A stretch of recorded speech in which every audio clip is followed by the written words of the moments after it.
A'udzubillahi minasyaitonirrajim. Bismillahirrahmanirrahim. Assalamualaikum warahmatullahi wabarakatuh. Alhamdulillahirabbil alamin wassalatu wassalamu ala asyrafil anbiya wal mursalin sayyidina wa habibina wa syafi'ina wa maulana bil qasim Muhammad. Allahumma shalli ala Muhammad wa ali Muhammad wa ala al bait tayyibin tahirin wa ashabihi al muntajabin. Rabbi shrah li sadri wa yassir li amri wa hlul 'uqdatam min lisani yafqahu qawli. Terima kasih Ustaz Deska yang telah bersama-sama membimbing kita untuk membaca Al-Quran. Saya ingin lanjutkan kembali tentang Fadilatul Makkah Al-Mukarramah dan kemuliaan Makkah ini. Annahu qala inna Allah azza wa jalla ikhtara min kulli syai'in syai'an. Ikhtara min al-ardi mawdi'il Ka'bah. Bahwa sesungguhnya Allah Subhanahu wa taala memilih sesuatu itu pada satu tempat, ya. Tempat muka bumi ini yang utama adalah Ka'bah. Wa qala aidan la yazalu din qa'iman ma qamatil Ka'bah. Tidak akan hilang agama ini selama berdirinya Ka'bah itu. Jadi ketika selama Ka'bah itu ada, insyaallah agama ini tidak akan pernah sirna atau rusak, ya.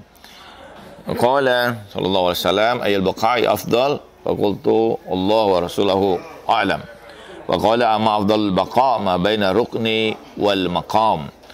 Tahukah kalian tempat apa yang paling mulia atau bagian tanah mana yang paling mulia? Sesungguhnya Allah dan Rasulnya lah yang paling tahu. Dan Rasulullah berkata bahwa yang paling utama, paling mulia itu adalah bagian tanah yang ada di antara rukni wal maqam. Rukun dengan maqam itu. Jadi maqamul Ibrahim dengan itu adalah tanah yang paling mulia. Dalam hadis yang lain dikatakan, man khatamal Qur'an bi Makkah lam yamut hatta yara Rasulullah SAW wa yara manziluhu minal jannah wa tasbihuhu tasbihatun bi Makkah tu'adilu kharajal iraqain yanfaq fi sabilillah wa man shalla bi Makkah 70 raqa'ah fa qara'a fi kulli raq'atin bi qul huwallahu ahad wa inna anzalnahu wa ayatus sakhra wa ayatul kursi lam yamut illa syahidan wa dha'im bi Makkah qasa'im fi ma siwaha wa siyamu yawma bimakkah ta'dilu siyamu sana fi masiwaha wal masyi bimakkah fi ibadatillah azza wa jalla. Katakan dalam hadis, barang siapa yang menghatamkan Al-Quran di kota Mekah ini tidak akan meninggal dunia sampai menyaksikan Rasulullah SAW dan menyaksikan kedudukannya di surga. Jadi kalau kita insyaallah khatam Quran selama kita di kota suci Makkah ini, Rasulullah akan menjemput kita. Dalam Al-Quran ketika sampai pada ayat, satu tafsir dikatakan ketika sampai pada ayat Tuhan nafsul mutmainnah irji'i ila rabbiki radiyatan mardiyah fadkhuli fi ibadi wadkhulil jannati. Wahai jiwa yang tentram, kembalilah kalian pada Tuhan kalian dengan penuh ridha dan keridhaan dan masuklah ke dalam golongan hambaku dan masuklah ke dalam surgaku. Di situ ada riwayat pada Durrul Mansur, orang-orang yang sampai pada derajat nafsul mutmainnah ini ketika meninggal dunia, dia meninggal ke dunia itu dalam keadaan bahagia, dalam keadaan gembira. Kenapa? Karena Allah tampilkan kedudukannya di surga. Jadi ketika meninggal dunia itu, kalau kita udah tahu Bu tempat kita, ketika meninggal itu kita akan tenang, bahagia, senang. Malah pengen cepat-cepat pindah ke situ. Sebagaimana Bapak Ibu waktu mau pergi haji juga pengen cepat-cepat gitu kan. Tasnya sudah sebulan disiapin, dibuka, dimasukin lagi, dibongkar lagi, gitu kan. Pengen cepat ke situ. Dan itu Rasulullah menjemput kita. Bahkan Allah mengirimkan malaikat itu untuk menjaga ketika kita menjelang meninggal dunia itu, supaya setan tidak mampu memalingkan keimanan kita. Karena itu saat-saat paling krusial. Itu dalam Ad-Durrul Mansur, ada dalam Tafsir Al-Mizan. Dan kemudian tasbih di Makkah itu sama seperti dia mengeluarkan infak di jalan Allah. Kharajal araqain, seperti dia mengeluarkan seluruh hartanya itu di jalan Allah. Dan barang siapa kemudian sholat di Makkah 70 rakaah, 70 rakaat, ya. Di setiap rakaat itu membaca qul huwallahu ahad, inna anzalnahu. Kemudian ayatus sakhra, di sini ayatus sakhra ini yaitu surah Al-A'raf ayat 54 dan 56. Katakan wa ayatul kursi lam yamut illa syahidan wa ta'im bi Makkah qasa'im fi masiwaha. Orang yang memberikan makan di Mekah itu seperti orang yang berpuasa tempat yang lain. Wa siyamu yauman bi Makkah tu'adilu, ya, siyam sana fi masiwaha. 1 hari saja puasa di kota suci Mekah ini sama dengan puasa selama setahun di tempat yang lain. Wal masyi bi Makkah fi ibadatillah azza wa jalla. Orang yang berjalan di Mekah itu berjalan dalam keadaan ibadah terhadap Allah Subhanahu wa taala. Inna lillahi tabaraka wa ta'ala haulal Ka'bah 20 wa mi'a rahmah. Minha 60 li ta'ifin wa 40 li musallin wa 20 lin nazirin. Allah itu menurunkan di sekitar Ka'bah itu ya 120 rahmat. 60 rahmatnya untuk orang-orang yang sedang bertawaf. 40 rahmatnya untuk orang-orang yang sholat sekitar Ka'bah itu. Dan 20 rahmatnya itu untuk orang-orang yang memandang Ka'bah. Kita memandang Ka'bah aja itu ibadah. Dalam hadis Rasulullah mengatakan, nazara lil Ka'bah ibadah. Kita memandang Ka'bah aja ibadah. Anna man nazara ila Ka'bah lam yazalu yuktab lahu hasanah wa yamhi anhu sayyi'ah hatta yusrifu bi basarihi. Dalam hadis dikatakan juga bahwa barang siapa yang memandang Ka'bah itu, dia tidak akan dicatat kecuali padanya itu kebaikan. Dan dihapuskan setiap kejelekannya sampai pandangannya itu berpaling dari Ka'bah.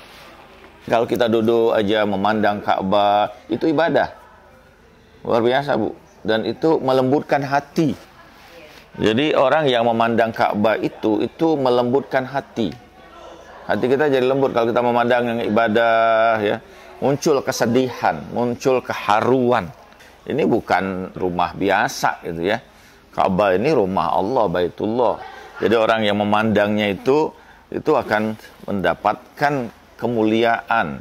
Allah tambahkan kebaikannya, Allah tulis kebaikannya, dan Allah hapuskan kejelekan-kejelekannya. Penting, Bu ya. Walaupun kita tidak sholat, misal duduk di Ka'bah, memandang Ka'bah, itu sudah ibadah. Itu melembutkan hati kita. Kemudian Ruknil Yamani babunal ladzi nadkhulu minhul jannah. Rukun Yamani itu adalah pintu kami, kata Rasulullah, ketika untuk masuk ke dalam surga. Jadi rukun Yamani itu tempat yang terbelah itu ya. Wa qala fihi babi min abwabil jannah lam yughlaq munzu fataha. Wa fi nahrun minal jannah yalqi fihi a'malul ibad. Katakan bahwa itu bagian pintu dari surga. Jadi kenapa kita jangan salah rukun Yamani ya. Bahkan nanti itu tidak akan terkunci, tidak akan tertutup, bahkan itu merupakan nanti di surga sebagai nahar, sebagai sungai yang di situ berjumpa seluruh amal-amal seorang hamba. Annahu yaminillah fi ardihi yusafah biha khalqihi. Itu adalah tangan Allah di muka bumi yang orang kemudian berhalaman padanya. Annahu marwiya min ma'i zamzam ahdasalahu bihi syifa wa sarafa anhu da. Wa kana Rasulullah tadi yastadi ma Zamzam wa huwa bil Madinah. Dan air Zamzam itu adalah penyembuh bagi seluruh penyakit. Kata syifa kan ada dawa, ada syifa. Syifa ini berbeda, Bu ya, dari dawa. Al-Qur'an menyebutkan sebagai asyifa, bahwa itu penyembuh. Penyembuh itu yang zahir dan batin ya kalau syifa itu. Dan wasarafa anhu da. Allah hilangkan penyakit-penyakit ini. Penyakit ini penyakit fisik kalau ini. Jadi Allah bersihkan. Jadi sambil minum itu kita niatkan penyakit kita. Dan Rasulullah itu selalu minta dibawakan air Zamzam ketika Rasulullah masih sedang di Madinah. Kemudian Imam Ghazali mengatakan Allah ada hadzal bait ay yuhajju fi kulli sana 600 alaf. Fa in naqasu akmalahu lillahi bil malaika. Wa innal Ka'bah tashuru kal arusil mazfuf wa kullu man hujjiha yata'allaq bi astariha. Yas'una haulaha hatta tadkhulul jannah fa yadkhuluna maha. Dari Imam Ghazali dia mengutip satu riwayat, satu hadis ya, bahwa Allah menjanjikan, Allah menetapkan bahwa orang yang tawaf itu 600.000. Kalau kurang Allah lengkapi dengan malaikat. Di antara yang tawaf itu bukan manusia saja tapi malaikat juga. Dan sesungguhnya nanti Ka'bah itu akan dibangkitkan seperti pengantin di singgasana pengantin itu kan. Dan setiap orang yang melakukan haji, kemudian dia berada di antara Ka'bah itu, tidak akan masuk ke dalam surga kecuali bersama dengan Ka'bah itu. Setiap hal yang ada di alam semesta ini, Bapak Ibu ya, itu akan membentuk bentuk di akhirat ya. ada bentuk-bentuk yang nanti ditampilkan Allah. Gambarkan misalnya ada satu ulama namanya Ibnu Arabi, ulama arif sufi yang luar biasa. Dia menceritakan begini, ketika aku 9 tahun, kata Ibnu Arabi, aku mengalami sakit parah dan kemudian koma. Orang mengira aku sudah meninggal dunia. Tapi aku masuk satu tempat yang gelap. Aku ketakutan, kata Ibnu Arabi, aku saksikan gelap sekali. Sampai aku lihat ada satu titik berwarna, ada cahaya kecil, sehingga aku lari ke tempat cahaya itu. Terus aku berusaha untuk sampai pada cahaya itu, dan ketika dekat aku saksikan cahayanya berubah jadi indah, luar biasa. Dan satu wujud yang begitu mengagumkan, begitu indah, begitu luar biasa, sampai aku bertanya, siapa engkau? Cahaya itu berkata, aku adalah anak Harisuka, aku adalah pelindungmu. Siapa engkau? Aku adalah pelindungmu. Siapa engkau? Kemudian cahaya itu berkata, aku adalah surah Yasin. Nah, belum saatnya engkau tiba di tempat ini. Kemudian cahaya itu memelukku dan mendorong diriku. Tiba-tiba aku sadar.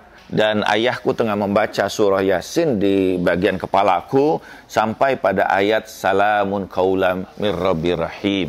Jadi seluruh apa yang kita baca, apa yang bentuk-bentuk yang luar biasa ini, zahirnya begini. Tapi ada wujud batinnya nanti ditampilkan oleh Allah Subhanahu wa Ta'ala, termasuk Ka'bah ini. Fil khabar anna hajar yaquta min yawaqitil jannah wa annahu yab'atsa yaumal qiyamah lahu ainan wa lisan wa yantaqu bihi wa yashhadu liman stalamahu bihaqqi wa sadaqa. Wa kana Rasulullah sallallahu alaihi wasallam yaqbalu katsiran. Dikatakan di sini Hajar Aswad itu yakut.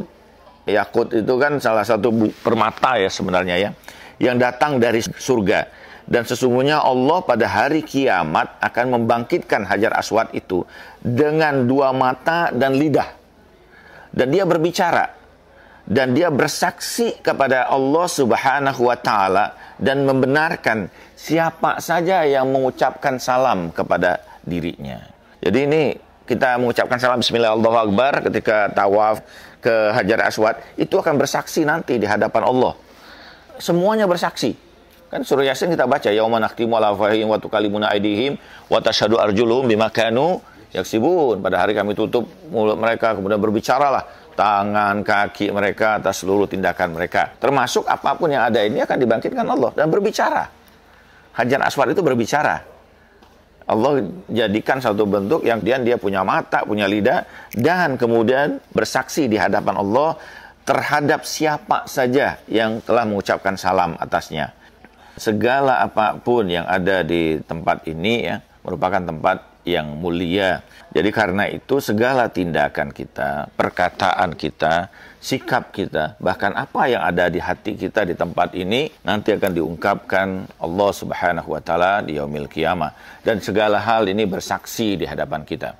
Bahkan nanti kita sampai pada Arafah Bapak Ibu ya, bahwa setiap butir pasir di Arafah itu akan menjadi saksi kita di hadapan Allah ketika kita wukuf di Arafah.